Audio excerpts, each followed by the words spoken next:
Hi, it's Zoe, and this is episode 4 in the Project You as Leader series. Have you ever been to Alcatraz? Well, in today's episode, we unpack what going to Alcatraz showed me about the power of environments, to affect our composure. Let's do it. Some 15 years ago, I went to visit Alcatraz, the prison, with Rob, my husband. And we were visiting relatives in San Francisco, and we made the little day trip out to the island to see this famous prison. And it was quite interesting. The part that I remember most was when they took us to see where they did solitary confinement. And they had us go one or two at a time into these tiny little cells, which I think they're all made out of steel, and completely dark. So it was a pure sensory deprivation experience. And they closed the door. We might have had the door closed for less than a minute. And I had an immediate sense of panic and distress rise within me. And I thought this is what I projected going into that cell.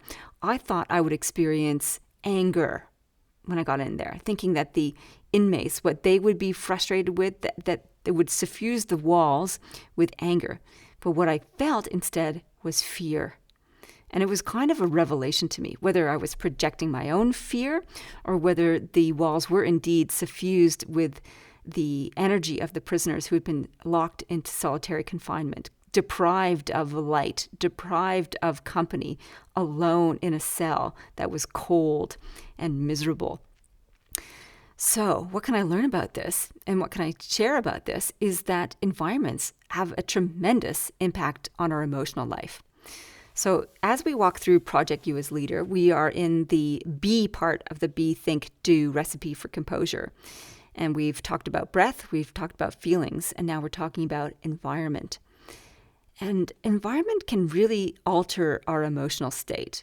It's kind of a flow between it. So how we feel has an effect on how we perceive the environment. And the environment itself can have an impact on how we feel. You'd only need to look at these stories of forest bathing to know that that's true. And going out into nature has a calming effect. It's an inspiring effect.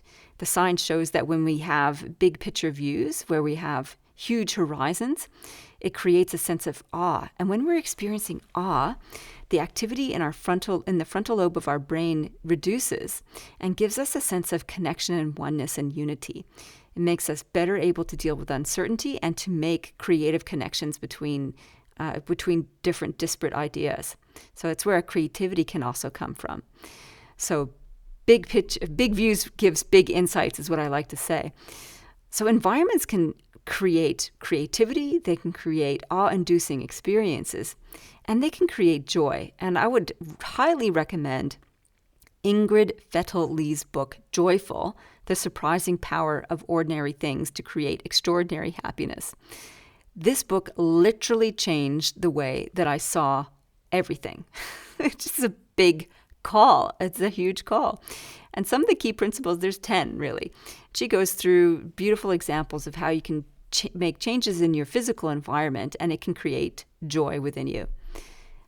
First of all, she says color and light create energy. So in a room, if it's dull and drab, a splash of color will give energy. I love that, especially if they're primary colors.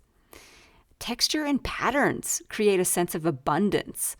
So if you think about a picture of a forest and there's hundreds and hundreds and hundreds of trees, that sense of burgeoning abundance in nature, that texture and patterns can create a sense of that.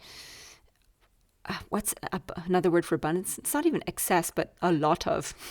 That's a good synonym. Views of nature and indoor plants create a sense of freedom. So I like to populate my rooms with plants. I would have way more plants. Rob's a little bit against that for some reason. He thinks it'll leak onto our nice floors. But the more plants, the merrier it is. Definitely gives you a sense of freedom and just comfort. I think being able to tend to some other living thing is awesome. Fetell Lee also talks about symmetry creating harmony. Symmetry. So you want balance of your objects in your world. And I think about this every time I drive up to our garage, where we only have one light on one side of the garage, and it gives me frustration. It does not give me joy. We really needed to have another light, even though functionally we probably didn't. For symmetry, that would have been awesome. So there is a lack of harmony in the front of my garage as a result. She says curves and circles create a sense of play. Curved mirrors are way more fun than square mirrors, say, for example. Curved furniture is also more playful than the serious box-like squares that we can sit in. Weird objects create a sense of play. What kind of weird objects have you got sitting around? You might have a weird piece of art. And that weirdness is a bit of fun, isn't it? I like that. A bit of weirdness. Vertical views and lines create a sense of transcendence. So if you have a big poster that draws your attention skyward, it kind of lends itself to openness. And in architectural design, that's true too. If you've ever been to one of the museums, I'm trying to think where I was in Italy. Oh yeah, the Vatican. Hello, kind of a big one to forget. The Vatican. At the Vatican Museum, there's this huge circular staircase, and it just draws the eye up and down. It gives you a huge sense of transcendence, sort of what you want in a religious building, don't you think? And going into the cathedral there is just extraordinary. So cathedrals are usually built with those kind of tall vertical vistas for that whole idea of transcendence. This is a fun one. Magical objects, luminescence, mirrors create a sense of awe. There's that word again, awe. So magical objects, shiny, sparkly things create a sense of awe.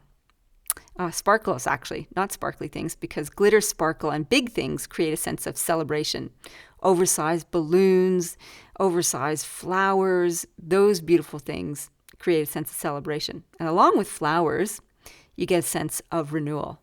And that was the top 10.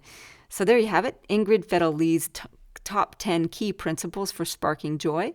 Color and light, texture and patterns, views of nature, symmetry, curves and circles, weird objects, vertical views and lines, magical objects, mirrors, glitter, sparkle, and big things, and flowers.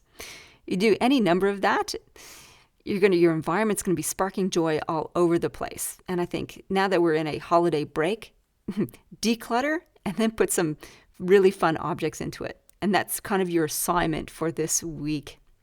All right, I hope you enjoyed that. I look forward to hearing about your experiments with the environment and what joy it sparks for you. In the meantime, live well, lead well.